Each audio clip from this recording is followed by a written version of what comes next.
اعوذ باللہ السمیع العلیم من الشیطان الرجیم من حمزه ونفخه ونفسه بسم اللہ الرحمن الرحیم ربی یسر ولا تعسر وتمم بالخیر ربی زدنی علما من جاء بالحسنة فله عشر امثالها ومن جاء بالسیئة فلا یجزى الا مثلها وهم لا یظلمون۔ یہ ایک آیت ہے، آیت مبارکہ 160 8واں سپارہ ہے، سورہ انعام ہے۔ ترجمہ تفسیر ابن کثیر سے ہے۔ جو شخص ایک نیکی لے کر آئے گا، کہاں پر لے کر آئے گا؟ اللہ کی بارگاہ میں، اللہ کے دربار میں، وہاں پر، تو اس کے لیے 10 گنا ہوگا۔ اور قرآن مجید میں اس سے زیادہ بھی بیان ہوا ہے، لیکن یہاں پر 10 گنا ہے۔ 10 گنا سے کیا مراد ہے؟ کم سے کم ایک نیکی جو اللہ کے لیے کی گئی ہے اس کا ثواب 10 گنا ہے، کم سے کم ہے یہ، ٹھیک ہے؟ اس سے کم نہیں ملے گا، ٹھیک ہے؟ اس سے زیادہ ہے تو اس سے زیادہ کی کوئی انتہا نہیں ہے، اجرہم بغیر حساب تک ہے۔ اتنا بھی دے گا اللہ تعالیٰ ایک نیکی کا صلہ کہ جس کا حساب کتاب بھی نہیں ہو سکتا، ٹھیک ہے؟ اور جو شخص ایک برائی لے کر آئے گا تو اسے بس اس کے برابر ہی سزا دی جائے گی اور ان پر ظلم نہیں کیا جائے گا۔ یہاں پر ایک قاعدہ کلیہ بیان کر دیا گیا کہ ایک نیکی کا ثواب کم از کم 10 ہے، ٹھیک ہے؟ ایک کا کم از کم 10 گنا ہے، اور ایک گناہ جو آپ نے کیا اس کا بدلہ کتنا ہے؟ صرف اتنا ہی ہے جتنا آپ نے گناہ کیا ہے، ٹھیک ہے؟ اب دیکھیے کہ اس آیت مبارکہ کا آیت نمبر 160 سورہ انعام کی پچھلی آیت سے آیت نمبر 159 سے کیا تعلق ہے، کیا ربط ہے؟ پچھلی آیت میں اللہ نے فرمایا ان الذین فرقوا دینہم وکانوا شیعا لست منہم فی شیء انما امرہم الی اللہ ثم ینبئہم بما کانوا یفعلون۔ بے شک وہ لوگ جنہوں نے اپنے دین کو جدا جدا کر لیا، الگ الگ فرقے بنا لیے اور کئی گروہ بن گئے، گروہوں میں بٹ گئے، تو کسی چیز میں بھی ان سے نہیں تعلق، کس کا؟ اللہ کے نبی صلی اللہ علیہ وسلم کا ان سے کوئی تعلق باقی نہیں رہا۔ ان کا معاملہ تو اللہ ہی کے حوالے ہے، پھر وہ انہیں بتائے گا جو کچھ وہ کیا کرتے تھے۔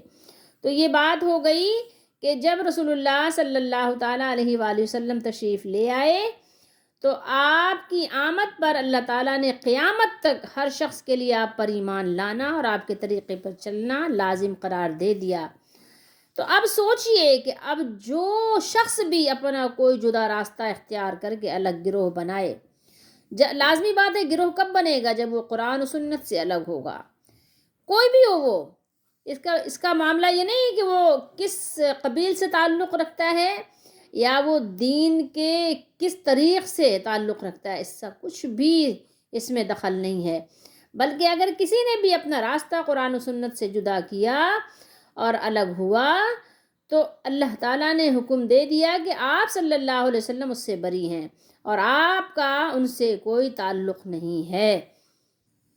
جن لوگوں نے بھی قرآن و سنت کو چھوڑ کر قرآن و سنت کے علاوہ کوئی نیا طریقہ، کوئی نئی بدعت، کوئی نیا راستہ اختیار کر کے اپنا الگ گروہ بنا لیا، اور وہ لوگ اپنا الگ الگ پیشوا بنا کر صحیح اور غلط بات کو انہوں نے کیا کیا؟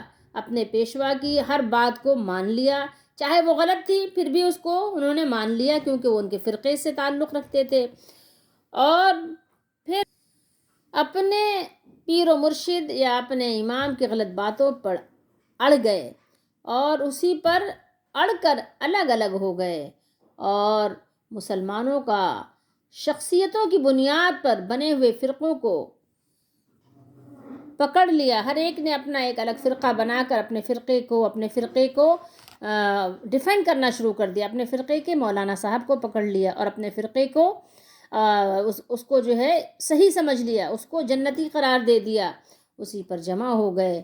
تو بس اللہ کے رسول صلی اللہ علیہ وآلہ وسلم کا ان سے کوئی تعلق نہیں ہے، ٹھیک ہے؟ کوئی تعلق نظر نہیں آئے گا کسی کو بھی، یاد رکھنے کی چیز ہے۔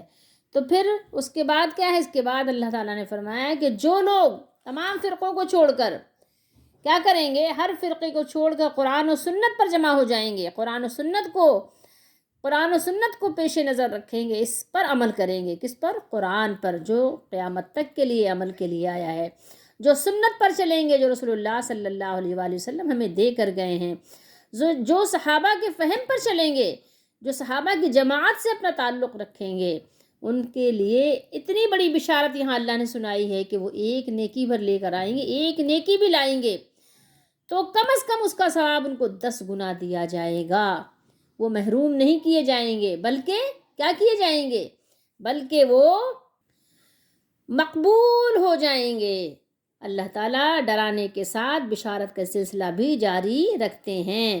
اب اللہ تعالیٰ کا نیکی کرنے والوں پر اپنے فضل اور برائی کرنے والوں پر عدل کا بیان ہے۔ نیکی کرنے والوں کی نیکی میں اللہ نے فرمایا کہ 10 گنا اضافہ کم از کم ہے، ورنہ وہ 700 گنا سے لے کر بے حساب بھی بڑھایا جاتا ہے۔ قرآن میں ہی اللہ نے بیان کیا ہے اور حدیث شریف میں بھی ہے۔ اور اللہ تعالیٰ نے جہاں اللہ کی راہ میں خرچ کرنا، اللہ کی راہ میں خرچ کرنے والے کی مثال ایک دانے کو 700 دانے تک بڑھانے کے ساتھ، اپنی مرضی کے ساتھ اس سے بھی بڑھانے کی بات فرمائی ہے۔ ہم سورہ بقرہ میں پڑھائے ہیں کہ اس کی مثال ایسی ہے کہ جیسے ایک دانہ زمین میں ڈالا، اس سے نکلی 7 بالیاں، اور ہر بال میں 100 دانے، اور اس سے اللہ اس سے بھی زیادہ بڑھائے جس کے لیے چاہے۔ آپ سمجھ رہے ہیں بات کو؟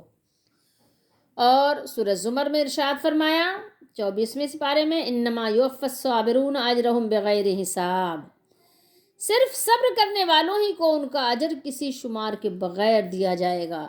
ان کا اجر ہے جو بغیر حساب ہے، حساب کتاب ہے ہی نہیں اس کا کوئی کہ کتنا ان کو اجر دیا جائے گا، جنہوں نے صبر کیا۔ کن کن معاملات میں صبر کیا؟ کس کے لیے صبر کیا؟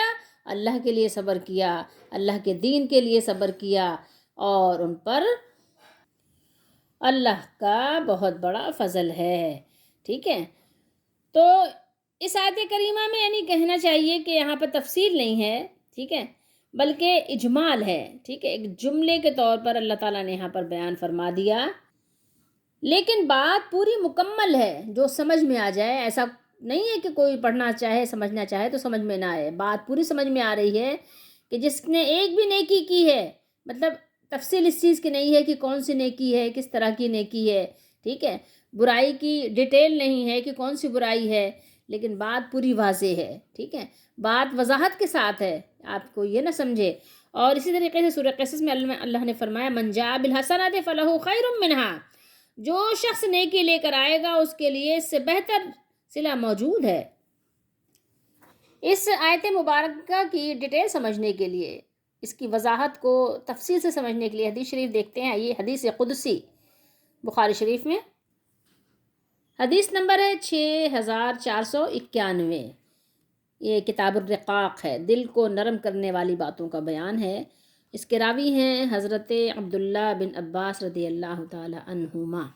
یہ بیان کرتے ہیں رسول اللہ صلی اللہ تعالیٰ علیہ وآلہ وسلم نے ایک حدیث قدسی میں فرمایا، اللہ تعالیٰ نے نیکیاں اور برائیاں مقدر کر دی ہیں، پھر انہیں صاف صاف بیان کر دیا ہے، پس جس نے کسی نیکی کا ارادہ کیا لیکن اس پر عمل نہ کر سکا تو اللہ تعالیٰ نے اس کے لیے ایک مکمل نیکی کا بدلہ لکھا ہے۔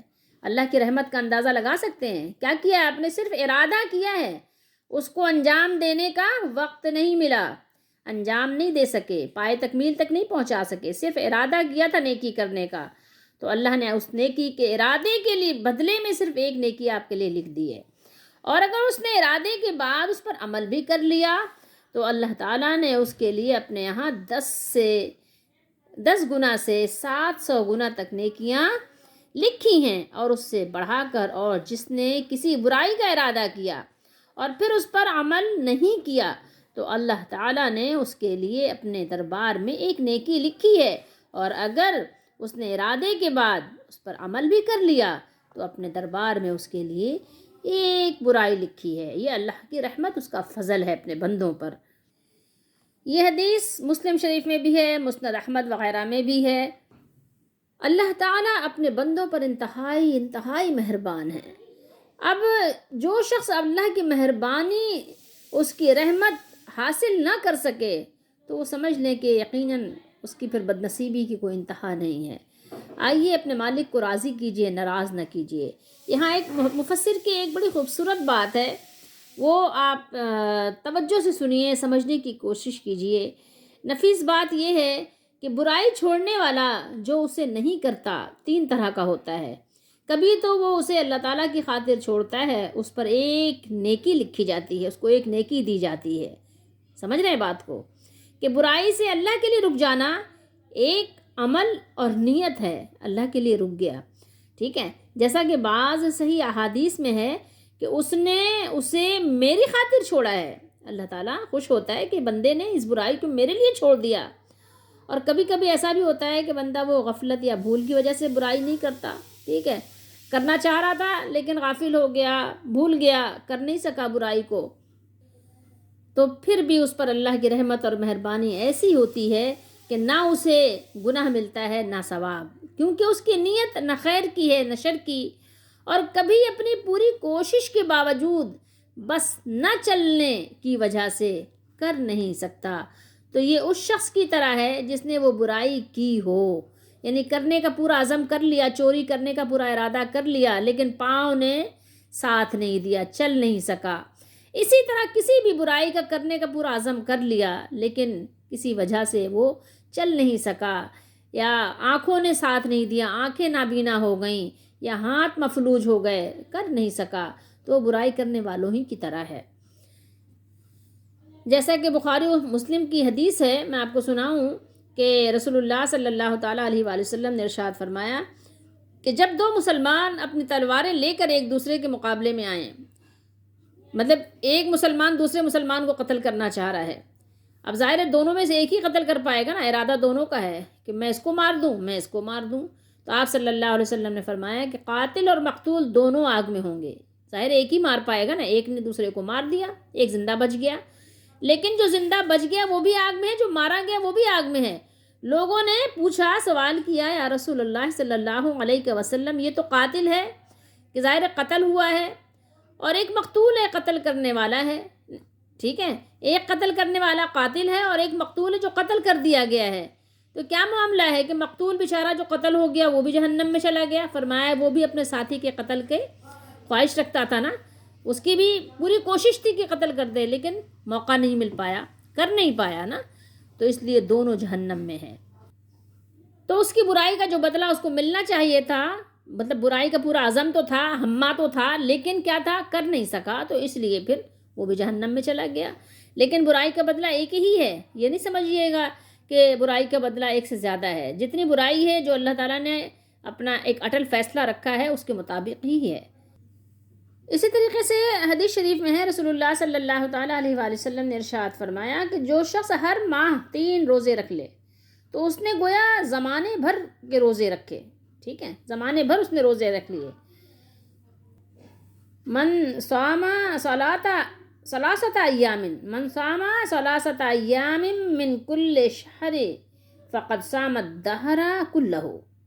اب دیکھیے کتنی بڑی بشارت ہے، سوچئے ہر مہینے 3 روزے رکھ لیتے ہیں تو ایک کے عوض میں کیا ہے، 10 ہے، اور زیادہ سے زیادہ ایک مہینے میں کتنے دن ہوتے ہیں، 30 ہوتے ہیں نا، 30، 29 اور 30 اس کو کاؤنٹ کیا گیا ہے۔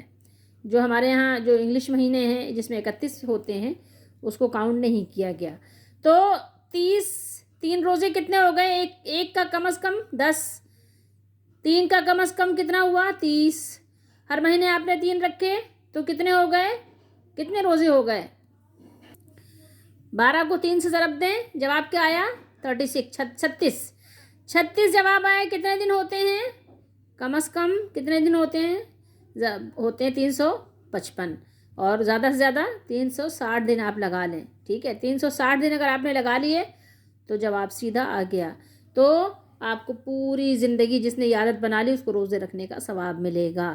تو اللہ کی بارگاہ میں اتنی اس کی مہربانیاں ہیں اپنے بندوں کے لیے، آئیے اپنے رب کو راضی کرنے کے لیے نیکی کیجیے، نیکی کرنے میں جلدی کیجیے، کسی نیکی کو بھی حقیر مت جانیے، چھوٹا مت جانیے، کبھی کبھی ایک گھونٹ پانی کسی کی زندگی بچا دیتا ہے، اور کبھی کبھی ایک چھوٹی سی چنگاری پوری بستی جلا دیتی ہے۔ دیکھیے حدیث نمبر ہے 6492۔ رسول اللہ صلی اللہ علیہ وآلہ وسلم کا فرمان ہے، آپ صلی اللہ تعالیٰ علیہ وآلہ وسلم نے ارشاد فرمایا، یہ بات حضرت انس رضی اللہ تعالیٰ عنہ نے بیان کی کہ تم ایسے ایسے عمل کرتے ہو جو تمہاری نظر میں بال سے زیادہ باریک ہیں، تم اسے حقیر سمجھتے ہو، یعنی کم سمجھتے ہو، بڑا گناہ نہیں سمجھتے، معمولی سمجھتے ہو۔ جیسے ہم ہیں کہ ہمارے بڑے بڑے گناہوں کو کیا سمجھتے ہیں؟ معمولی سمجھتے ہیں کہ یہ کوئی بات ہی نہیں ہے، اللہ کی رحمت پہ جری ہو گئے، بہادر ہو گئے، کیونکہ اللہ نے مہلت دی ہوئی ہے اس لیے، اور یہ نہیں جانتے کہ اللہ تعالیٰ کیا ہے، انتقام لینے والا بھی ہے، تو بھول جاتے ہیں۔ تو فرمایا کہ تم اس کو بڑا نہیں سمجھتے، تم اس کو یعنی ہلکا سمجھتے ہو، معمولی سمجھتے ہو۔ اور ہم لوگ نبی کریم صلی اللہ علیہ وسلم کے زمانے میں ان کاموں کو ہلاک کر دینے والا سمجھتے تھے، یعنی جن کاموں کو تم انجام دے لیتے ہو ہم اسے کیا سمجھتے تھے؟ ہلاک کرنے والا، برباد ہو جانے والا، تباہ ہو جانے والا سمجھتے تھے۔ امام بخاری نے اس کا موبقات کا معنی لکھا ہے مہلکات، یعنی ہلاک کر دینے والا۔ ٹھیک ہے، تو ہمیں چاہیے کہ ہم چھوٹے چھوٹے گناہوں سے بھی بچا کریں، چھوٹے چھوٹے گناہوں سے بھی کیا کریں؟ اپنے آپ کو بچائیں، چھوٹا نہ سمجھیں، کہیں ایسا نہ ہو یہی چھوٹا گناہ جس کو ہم نے چھوٹا اور معمولی اور ہلکا سمجھ لیا ہے، یہی تباہی اور بربادی کا باعث بن جائے، یہی ہمارے لیے دنیا اور آخرت میں نقصان کا باعث بن جائے۔ اس لیے اپنے آپ کو ہر گناہ سے بچائیے۔ دیکھیے بخاری شریف میں ایک باب ہے، کیا ہے یہ؟ بابٌ ہے الاعمال بالخواتیم وما یخاف منہا۔ کیا بات ہے؟ عملوں کا اعتبار خاتمے پر ہے اور خاتمے سے ڈرتے رہنا، پتہ نہیں کس طرح خاتمہ ہوگا۔ حدیث نمبر 6493، رسول اللہ صلی اللہ علیہ وسلم کا فرمان یہاں موجود ہے، وَإِنَّمَا الْأَعْمَالُ بِالْخَوَاتِيمِ۔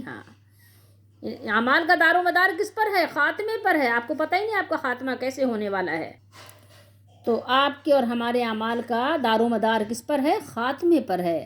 تو اللہ سے ہر وقت دعا کیا کریں کہ اللہ تعالیٰ ہمارا خاتمہ بالخیر ایمان پر فرمائے، ہم ایمان کے ساتھ دنیا سے رخصت ہوں، کوئی ایسی آزمائش ہم پر نہ آ جائے کہ جس کی وجہ سے ہمارا ایمان بگڑ جائے، ہم ایمان سے خالی ہو جائیں۔ تو دعا کریں اللہ تعالیٰ سے اور اللہ تعالیٰ کی رحمت کا شکر ادا کریں کہ اللہ ہمیں ایسی نیکیوں کی توفیق دے جس کا اجر ہمیں 10 گنا بھی ملے اور 700 گنا بھی ملے اور بغیر حساب بھی ملے، اور اللہ ہمیں ہر طرح کے گناہوں سے بچا، ہمیں ہر طرح کی سیئہ سے، برائی سے بچا، کہ بے شک کہ ایک برائی بھی انسان کو تباہ کرنے کے لیے کافی ہے، ایک ہی گناہ انسان کو برباد کرنے کے لیے کافی ہے۔ اگر ایک ہی گناہ وہ ایسا ہو گیا کہ اللہ اس سے ناراض ہو گیا، اللہ نے اپنی نظر رحمت پھیر لی، تو پھر کیا ہوگا؟ اور اللہ کی بارگاہ میں یاد رکھیے ظلم نہیں ہے، کسی پر ظلم نہیں ہوگا، آپ کو آپ کے عمل کا بدلہ دیا جائے گا، اور سب کچھ آپ کو پہلے سے بتا دیا گیا، آگاہ کر کے تنبیہ کر دی گئی ہے۔ اب اگر آپ نہیں مانتے اور پھر نعوذ باللہ شیطان کی طرح آپ اللہ ہی پہ ڈال دیتے ہیں کہ ہمارے نصیب میں تھا تو ہم نے ایسا کیا ہے، تو پھر ظاہر ہے آپ نے خود ہی بھگتنا ہے، اللہ سے سوال نہیں ہوگا، اللہ تعالیٰ سب سے سوال کرنے والے ہیں۔ اس لیے اگر ذرا بھی ہم میں عقل ہے تو ہمیں چاہیے کہ ہم آج ہی تائب ہو جائیں، توبہ کریں، رجوع اللہ ہوں، اللہ سے معافی مانگ کر اپنے گناہوں کو ترک کر کے اور نیکیوں کو اختیار کر لیں، اور اللہ کی جناب میں اپنے گناہوں سے استغفار کر کے اس کو راضی کرنے کی بھرپور کوشش کر لیں۔ ابھی ہمارے پاس موقع ہے، جب موقع نکل جائے گا پھر کچھ کام نہیں آئے گا۔ اللہ تعالیٰ ہماری دستگیری فرمائے، ہماری مدد فرمائے، ہمارے کاموں کو بنائے۔